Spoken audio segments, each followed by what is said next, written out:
Alright guys, on this video we are replacing the rear brake calipers on a 2011 Honda CR-V. As you can see, we already replaced one side. The rear brake caliper was sticking, it was dragging, and it caused the brake pads to completely wear out. As you can see, this is the brake pad with no material left. It actually went down all the way to the metal. So this caliper internally is dirty, old, and sticking, and you can go about cleaning it, wasting a lot of time cleaning it, or you can just buy yourself a replacement caliper, which is going to speed up the install process quite quickly. And that's what we chose to do today. I'm going to be going through this video and showing you how to remove the old caliper and how to install the new one and bleed your brakes properly in order for your car to function and get back on the road.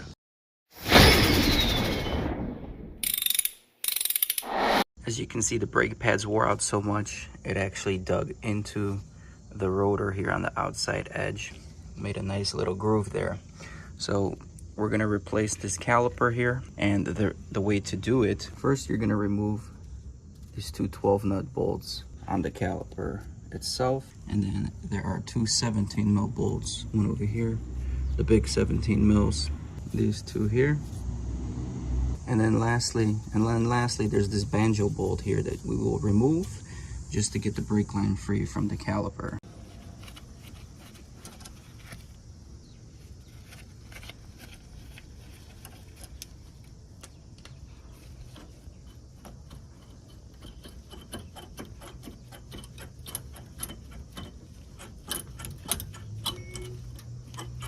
As you can see, the caliper doesn't really release all the way here, and it's harder to remove it.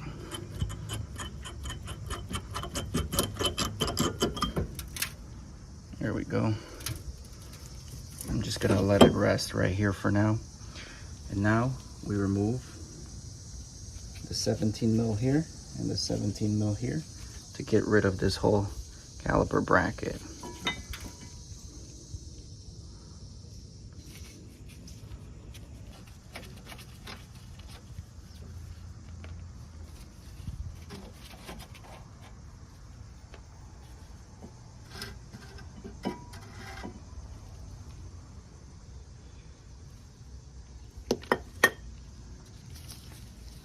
There are some washers right over here, so you want to make sure you don't lose these washers.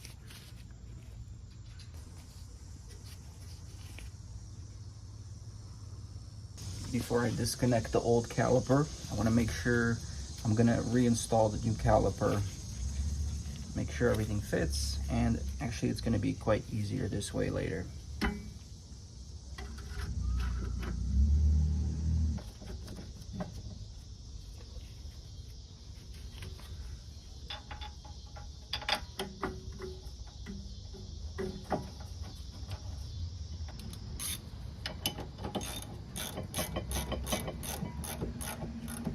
All right, now that the caliper mounting bolt is mounted, we can remove the caliper itself.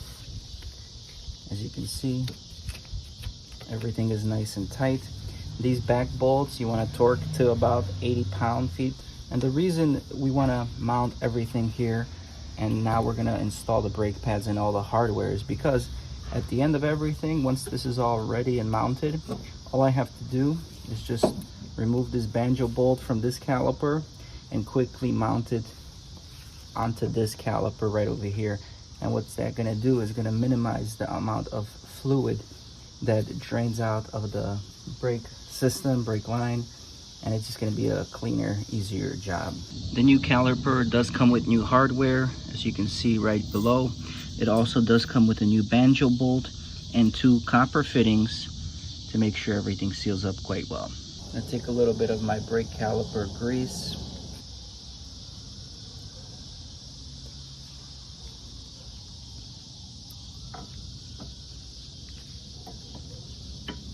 Make sure it slides nice and easy. As you can see, really good clearance here.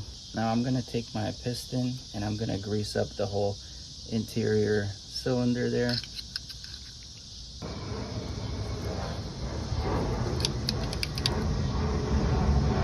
Perfect.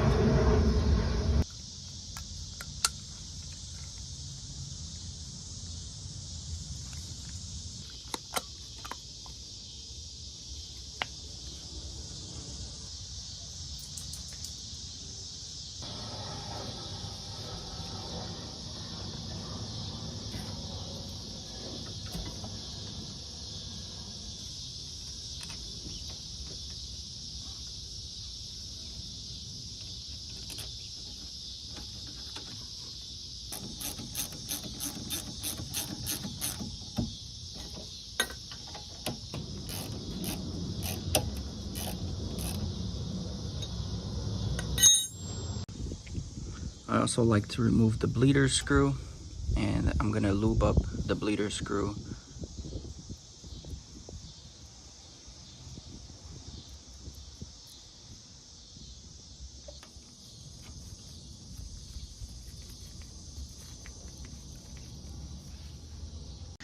All right, so this is where the brake caliper is fully installed, mounted, torqued, and this is where I leave the brake line to the last part.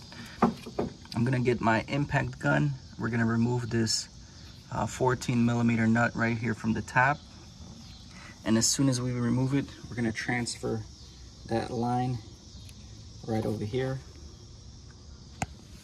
And then tighten it down, again, using the crush washers.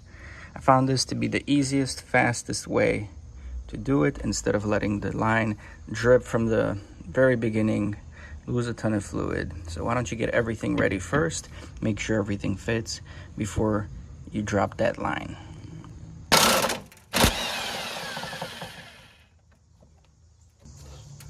as you can see, the caliper is free. I got a catch pan underneath me.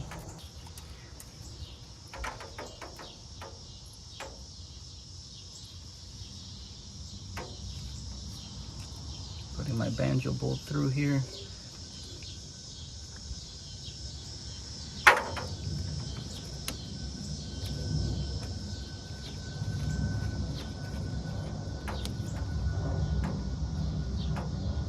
That's pretty much it. I'm gonna tighten it down a little bit.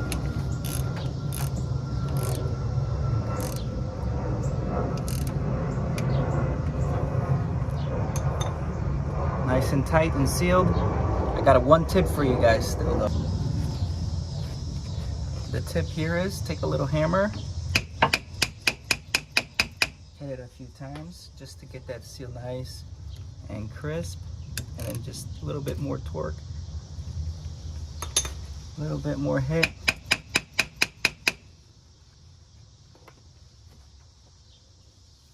A little bit more torque.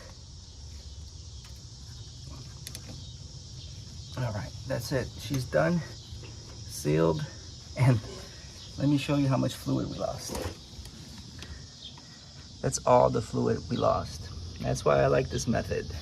You don't have to really bleed too much fluid, but you know, we definitely still want to bleed the brakes, which we'll do right now by loosening this bleeder screw and pumping the brake pedal.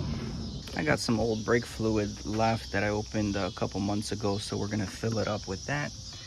Just fill up your reservoir, make sure it's full, so when you're bleeding the brakes, you don't want it to go below the minimum line and introduce air into the system. My colleague pumped the brakes, and I'll be opening and closing the bleeder screw here.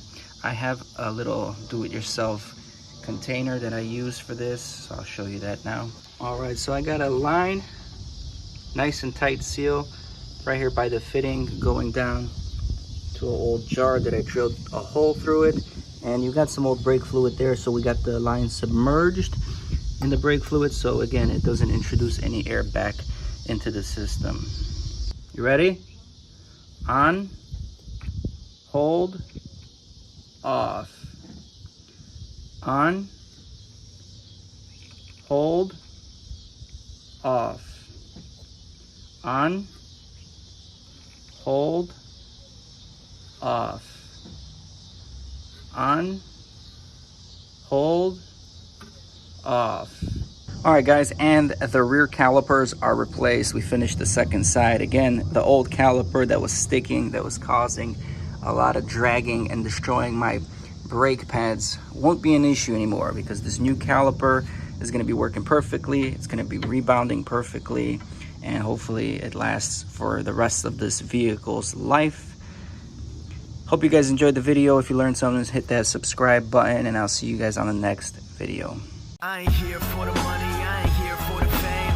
Though it might be nice to own a jet plane, I'ma do it all for you. Come along and see it's true, but the world is pretty cold. You might need a sweater too. I'ma put a ride on ya.